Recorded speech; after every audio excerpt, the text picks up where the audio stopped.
Borrowed Bunny by Fran Hodgkins. Katia was accustomed to the animals that came and went at her house.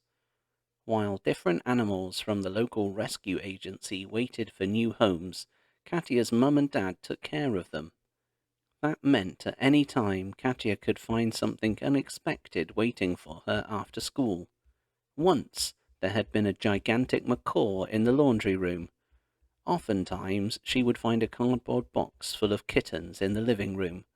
Once there had even been a boa constrictor in the bathtub, but Mavis the snake had been with them only for an overnight.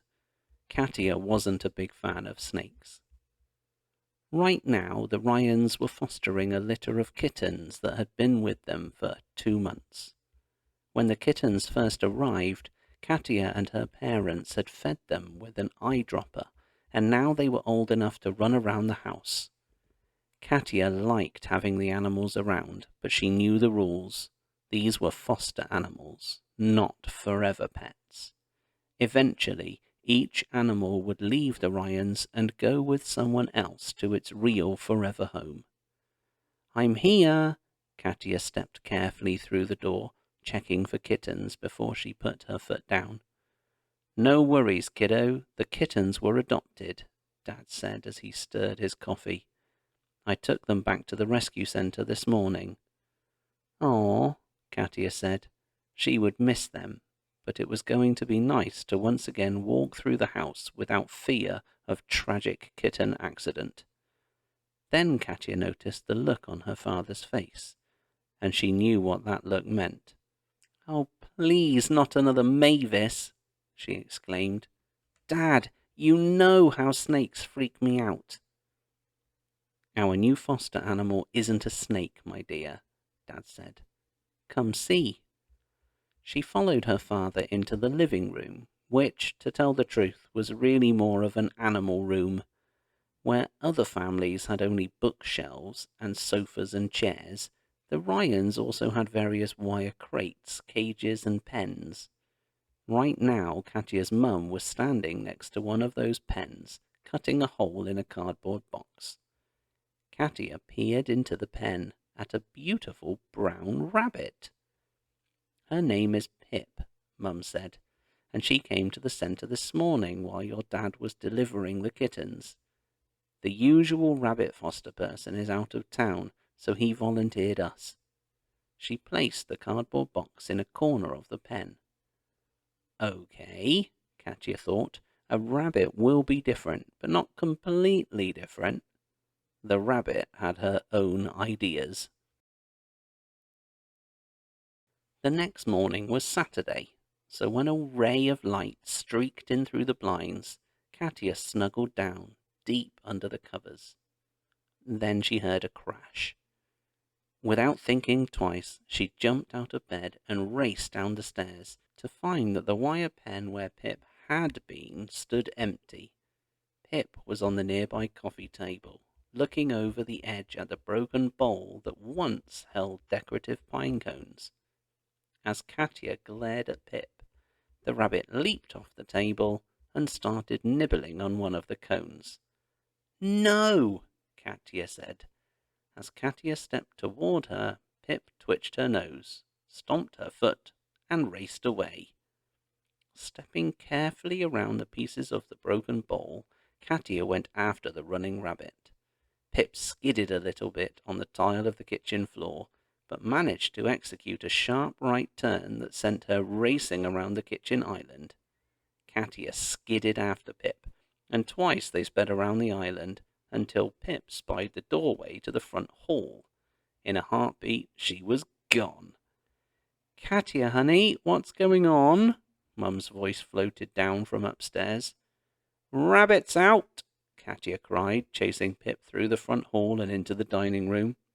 Pip stopped there, under the table, and Katia dropped to her hands and knees. "Come on, Bunny," she said gently. She'd pursued enough rambunctious kittens to know that she had to keep her voice soft, soothing, and calm. Pip's ears perked up. Her nose twitched. "Come on, Pip." Katia said. She reached through the forest of chair legs for the rabbit. Bang! The front door crashed open. Dad was back from his morning run. At the sound, Pip jumped to her feet and bolted past Katia, heading for the front hall and the open door. What? Dad began. Rabbit, Katia said. As the front door slammed shut just inches from her face, Pip whirled around and dashed back into the dining room. Katia threw herself toward the brown blur. Her hands closed around the rabbit as Katia rolled onto her back, with Pip held firmly but gently in her hands. The rabbit wriggled, trying to get away, but without success. You're nothing like a cat, Katia declared. Pip gave her a look that said, You've won round 1. I don't think that rabbit likes me so much, Katia said. While Dad fed the other animals, she swept the pieces of broken bowl and crumbling pine cones from the hardwood floor. Mum came in with one of Katia's old baby blankets and secured it with a fistful of clothespins over the top of Pip's wire pen. It's not exactly a force field, but it should at least keep her in her quarters, Mum said. She turned to Katia and asked, Why do you think she doesn't like you? Katia sighed. I'm not sure, really. There's just something about the way she looks at me. Dad lifted the corner of Pip's roof blanket and set a bowl of greens on the floor of her pen. The rabbit waited until he had reattached the blanket before she hopped over to the mixed lettuce. She's just different, he said. You've grown up around cats and birds. You know how to read them. A rabbit, well, we'll all just have to get to know her a little better. As if in response, Pip stomped her hind leg, a sign of annoyance, and returned to her cardboard box. Again, Katia sighed. Pip wasn't a boa constrictor, true enough, she thought, but she was no kitten either. After the blanket was in place, Pip stayed inside the cardboard box, stubbornly refusing to come out, especially while Katia was in the room. It's as if she's annoyed with me personally, Katia thought. Why do you think she's acting that way? Katia asked Mum one morning after Pip had once again ignored her best all-out efforts to make friends. Animals are like people, Katia. Not all of them are going to like you. But animals love me, Mum, Katia said. You've seen it yourself. Remember the kittens, Fizzle and Fink? Yes, you did an amazing job with those two, her mum said with a laugh. They wouldn't tolerate anyone but you, but after a month you transformed them into perfectly loving little pets. Sadly, Katia looked at the pen and the cardboard box inside it, wondering why Pip wouldn't come out. It's not like I'm the one who put up the blanket, Katia said. You caught her, though, Mum said. Do you think I hurt her pride? Katia said. Could be, Mum replied. Now go get ready. Your bus will be here any minute. At the start of each week, Mrs. Webster always asked who had something to share about their weekend. There wasn't much big news.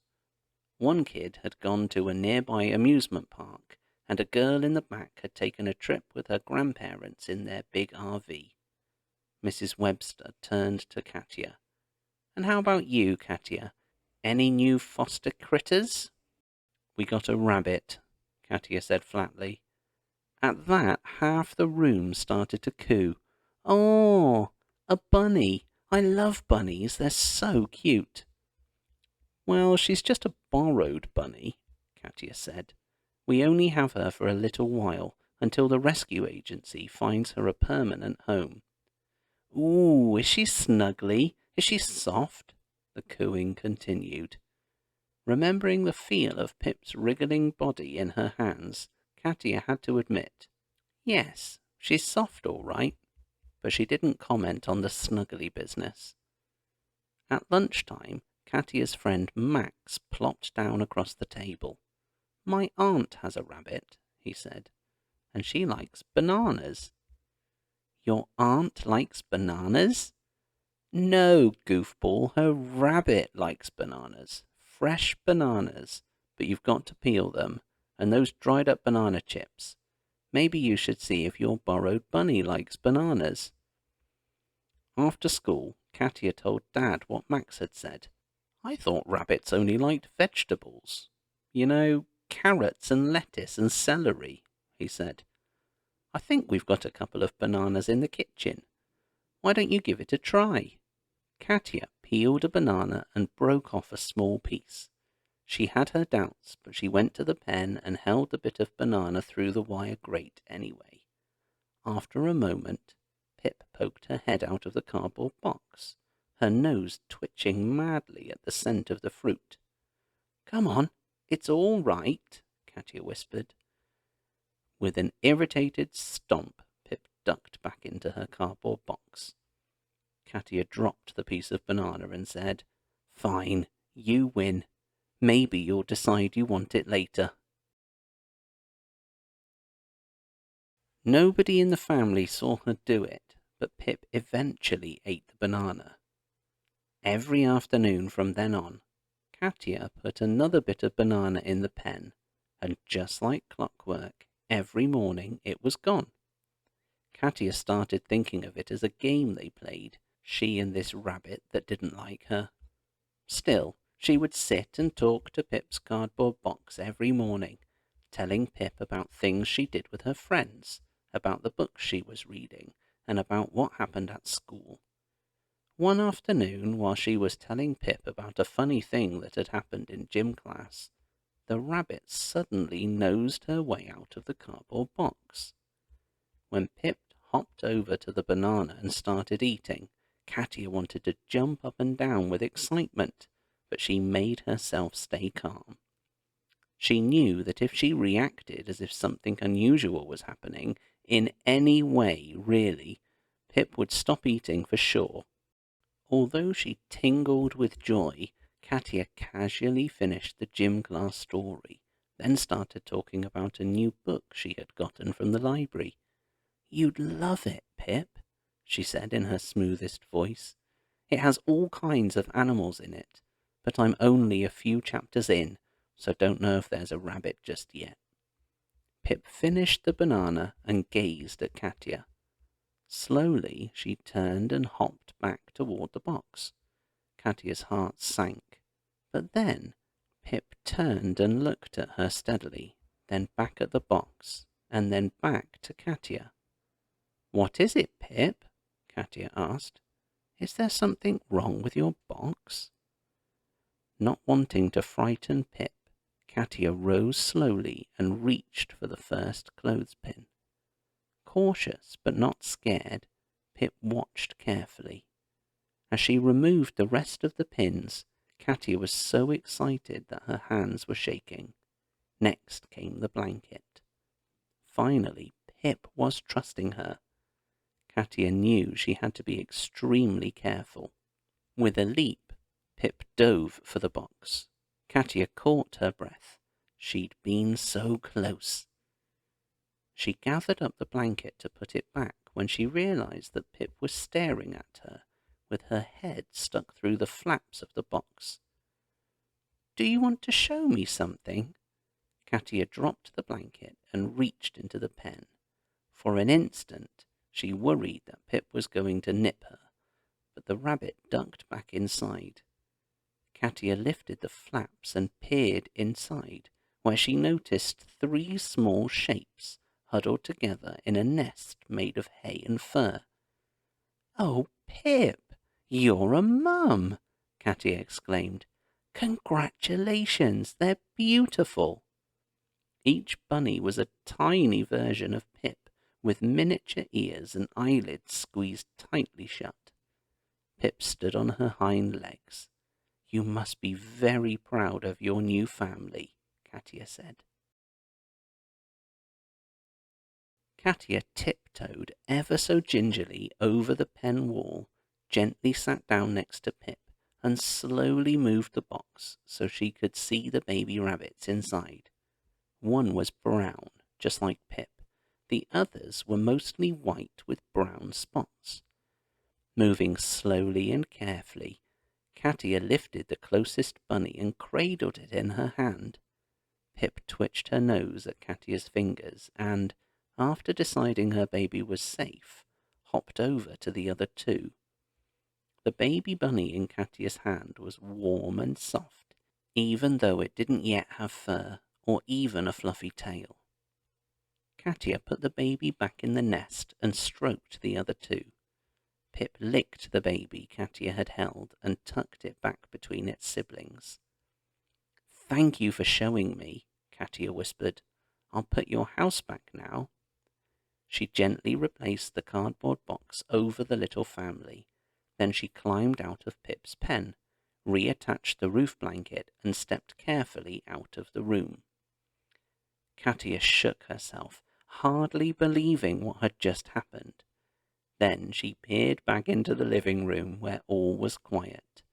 She pictured Pip in the box, the good mamma keeping her baby bunnies warm.